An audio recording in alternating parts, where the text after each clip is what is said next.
వి gold trusted gold buyers తాకట్టులో ఉన్న బంగారాన్ని విడిపించి ఈ రోజు ఉన్న మార్కెట్ ధరకే కొనబడును. మరిన్ని వివరాలకు సంప్రదించండి 7710 ప్రతి ఒక్కరు కూడా ఎప్పుడెప్పుడా అని ఎదురు చూస్తున్నట్టు విజయవాడ ఉత్సవకు సమయం ఆసన్నమైంది. రేపు సాయంత్రం అంగరంగ వైభవంగా ఈ కార్యక్రమం ప్రారంభమవుతుంది. పొన్నమ్మఘాట్లో ఉన్న పరిస్థితులను, ఏర్పాట్లను ఎంపీ చిన్ని దగ్గరుండి పరిశీలించారు. ఒకసారి మనతో ఎంపీ చిన్నారని మాట్లాడదాం. సార్, ఎట్లా జరుగుతున్న ఏర్పాట్లు ఏం చెప్తారు? మీరే చూశారు నగరం అంతా విద్యుత్ దీపాలంకరణ చేసాం. చక్కగా రాత్రిపూట చూస్తే నగరం మెరిసిపోతుంది. ఎక్కడ చూసినా విజయవాడ ఉత్సవం అనే కార్యక్రమం అమ్మవారి ఆశీస్సులతో శవన్నవరాత్రులు ప్రారంభం అవుతున్న సందర్భంగా వచ్చే 150,000 మంది భక్తుల్లోకి కొంత సాంస్కృతిక రాజధాని విజయవాడ నగరంలో సాంస్కృతిక కార్యక్రమాలు చేసి భక్తుల్ని మనోరంజకంగా తీసుకెళ్లనే ఉద్దేశంతో విజయవాడ నగర వాసుల చేత విజయవాడ నగర వాసుల కోరిక మీదకు ఏర్పడిన ఉత్సవమే విజయవాడ నగర ఉత్సవం. వైబ్రెంట్ సొసైటీ ఆఫ్ విజయవాడ వారు అంటే అందరూ విజయవాడలో ఉన్న ప్రముఖులు అందరూ కలిపి సొసైటీ ఫామ్ చేసి విజయవాడలో కళాకారులను గౌరవించుకుందాం, సాంస్కృతిక కార్యక్రమాలు చేసుకుందాం, అన్నిటికన్నా ముఖ్యంగా ఎంటర్టైన్మెంట్ కూడా చేద్దామని అనుకున్నాం. విజయవాడ ఉత్సవంలో 4 చోట్ల ఈవెంట్స్ జరుగుతున్నాయి. 1 పొన్నమి ఘాట్, 2 తుమ్మలపల్లి కళాక్షేత్రం, 3 ఘంటసాల వారి కళాక్షేత్రం, 4 ఎగ్జిబిషన్ గ్రౌండ్. ఈ 4 చోట్ల రకరకాల కార్యక్రమాలు చేస్తున్నాం. 3 చోట్ల సాంస్కృతిక కార్యక్రమాలు చేస్తున్నాం. 4వ చోట విజయవాడ నగరవాసులు ఎన్నో సంవత్సరాల నుంచి ఒక ఎగ్జిబిషన్ చూసేవాళ్ళు. గత 12 సంవత్సరాల నుంచి అటువంటి ఎగ్జిబిషన్ లేదు. అటువంటి ఎగ్జిబిషన్ కూడా రివైవ్ చేసి తప్పకుండా విజయవాడ నగరవాసులే కాదు అమ్మవారి భక్తులు కూడా వచ్చి వెళ్ళే విధంగా చేస్తున్నాం. విజయవాడ నగరవాసులందరూ ఒకటే అనుకున్నాం. విజయవాడ ఉత్సవ సందర్భంగా దసరా సందర్భంగా విజయవాడ దసరా సందర్భంగా డిస్కౌంట్ అరేంజ్ చేద్దామని వ్యాపారస్తులు అందరూ అనగానే తప్పకుండా చేద్దాం. ఎందుకంటే 1,50,000 మంది భక్తులు, ఒక 5,000 నుంచి 10,000 మంది భక్తులు కూడా విజయవాడ డిస్కౌంట్ యూటిలైజ్ చేస్తే మా వ్యాపారాలు బాగుంటాయనే ఆలోచనతో అది కూడా మొదలుపెట్టాం. ఇట్లా అన్ని కార్యక్రమాలు కలిపిన సమ్మేళనమే ఈ విజయవాడ ఉత్సవ్. తప్పకుండా బ్రహ్మాండంగా ఏర్పాట్లు పూర్తవచ్చినాయి. కానీ కొంత వాతావరణ ప్రభావం వల్ల కొంచెం లేట్ అయినా ఎగ్జిబిషన్లో కొంతమంది సంబంధించి అక్కడ పూర్తిగా ఏర్పాట్లన్నీ జరుగుతాయి. ఎందుకంటే గత కొన్ని రోజుల నుంచి కూడా కొన్ని ఇష్యూలు నడిచినాయి. అంటే ఇప్పుడు అంతా సార్ట్అవుట్ అయిపోయిందా, సక్రమంగా ఉన్నట్టు? ఎగ్జిబిషన్ అనేది కార్యక్రమాలు రేపు పొద్దున 9:30కి ఎగ్జిబిషన్ గ్రౌండ్లో పూజతో ఎమ్మెల్యే వసంతకృష్ణ ప్రసాద్ గారి చేతుల మీదకి ప్రారంభం అవుద్ది. కానీ సాయంత్రం 6కి అన్ని స్టాల్స్ కూడా ఓపెన్ అవుతాయి. కొన్ని వర్షాపాత మెయిన్ ఎక్కువ రాజకీయ వస్తూ ఉంటాయి, వెళ్తూ ఉంటాయి. కానీ దాదాపు 1000 మంది శ్రమిస్తున్నారు. మీరు చూస్తే అక్కడ 1000 మంది విజయవాడ నగర వాసులు, గొల్లపూడి వాసులు అందరూ కూడా శ్రమిస్తున్నారు.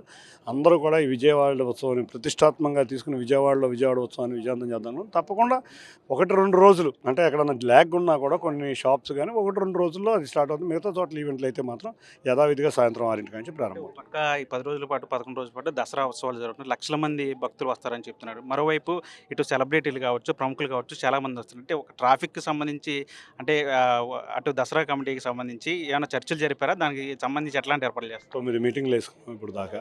కంబైన్డ్ మీటింగ్లు వేసుకున్నాం. ప్రజాప్రతినిధులు, ఆఫీసర్స్ వేసుకున్నాం. తర్వాత ఉత్సవ కమిటీ వారితో కూడా వేయటం జరిగింది. అందరూ కూడా ఎక్కడెక్కడ ట్రాఫిక్ పెట్టుకోవాలి, ఎక్కడ డైవర్షన్స్ చేసుకోవాలి, వెస్టర్న్ బైపాస్ని ఎక్కడెక్కడ యూటిలైజ్ చేసుకోవాలి. ఈ ఎగ్జిబిషన్ ఉంటే మ్యాక్సిమం ట్రాఫిక్ వెస్టర్న్ బైపాసు లేకపోతే 200 అడుగుల రోడ్డు అయినా రోడ్లోంచి వెళ్ళిపోతారు. కాబట్టి ఎగ్జిబిషన్ ట్రాఫిక్ అయితే అమ్మవారి భక్తులు అయితే వరకే ఇక్కడి నుంచి ఎగ్జిబిషన్కి వెళ్తారు. దానికి కూడా స్పెషల్ బైపాస్లో ఏమైనా అడుగుతున్నాం, చూడాలి. ఆర్టీసీ వారు కనుక ఇస్తే చాలా బాగుంటుంది. ఎక్కడ ఈ ఉత్సవం కానీ పొన్నమి ఘాట్ అనేది వివిఐపీలు అందరూ ఇక్కడ ప్రతిరోజు వస్తారు. అది కూడా సాయంత్రం 6కి ప్రారంభమవుతాయి. ఇక్కడ కార్యక్రమాలు మార్నింగ్ నుంచి ఉండవు కాబట్టి భక్తులకు ఎటువంటి ఇబ్బందులు ఉండవు. సాయంత్రం 6కి భక్తులు కూడా కొంచెం పలసన అవుతారు కాబట్టి కార్యక్రమాలు ఆ విధంగా మేము అడ్జస్ట్ చేసుకుంటూ కార్యక్రమాలు మొదలుపెట్టాం. అంటే మీరు చాలా కష్టపడి ఈ కార్యక్రమాలను కూడా ఏర్పాటు చేస్తున్నారు. చివరి నిమిషం వరకు కూడా ఏదో ఒక విమర్శలు చేస్తూనే వస్తున్నారు. ఈ 11 రోజులు విజయవాడ ఉత్సవం సక్సెస్ చేయబోతున్నారు. ఇవాళ మా విజయవాడ నగర వాసుల కోరిక, విజయవాడ నగరం అంటేనే ఒక వైబ్రెంట్ నగరం, విజయవాడ నగరం అంటేనే ఒక సాంస్కృతిక రాజధాని, విజయవాడ నగరం అంటేనే కుల మతాలకు అతీతంగా అందరూ కలిసి పండగ చేసుకునే ఉన్న రాజధాని. గత కొన్ని రోజులుగా జరిగే రాజకీయ విమర్శలన్నీ మనం చూస్తున్నాం. ఎవరైతే విజయవాడని కృష్ణా జిల్లాలో ఒక మసకబారే ఏర్పాట్లు చేసిన వ్యక్తులు చేసే విమర్శలు మళ్ళీ ఆ విధంగా ప్రయాణిద్దామని కొంతమందిని డైవర్ట్ చేస్తే ప్రజలు ఊరుకునే పరిస్థితి లేదు. మీరు చూశారు, చూస్తే ఎక్కడ ఫ్లాష్ మాబ్స్ పెట్టినా ప్రజలందరూ వచ్చి హర్షిస్తున్నారు. ఎక్కడ ఏదైనా ఈవెంట్ గురించి చెప్తే హర్షిస్తున్నారు. అంటే ప్రజలు అంత ఉత్సాహంతో రిసీవ్ చేసుకునే సమయంలో ఎవరో ఏదో రాజకీయం చేద్దామంటే చేసుకునేవ్వండి.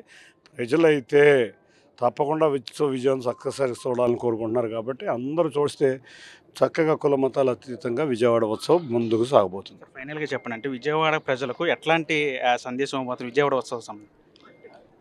మన విజయవాడ నగరం కళలకు సాంస్కృతిక రాజధాని అయిన విజయవాడ నగరంలో విజయవాడ ఉత్సవం ద్వారా కళలను గౌరవించుకుందాం. సినిమా రాజధాని అయిన విజయవాడ నగరంలో మళ్ళీ సినిమా కళాకారులను ప్రోత్సహించుకుందాం, సాంస్కృతిక కళాకారులను ప్రోత్సహించుకుందాం. అందరం కలిసి కట్టుకుందాం, కుల మతాలకు అతీతంగా అన్ని పండుగలు కలిసి చేసుకుందాం.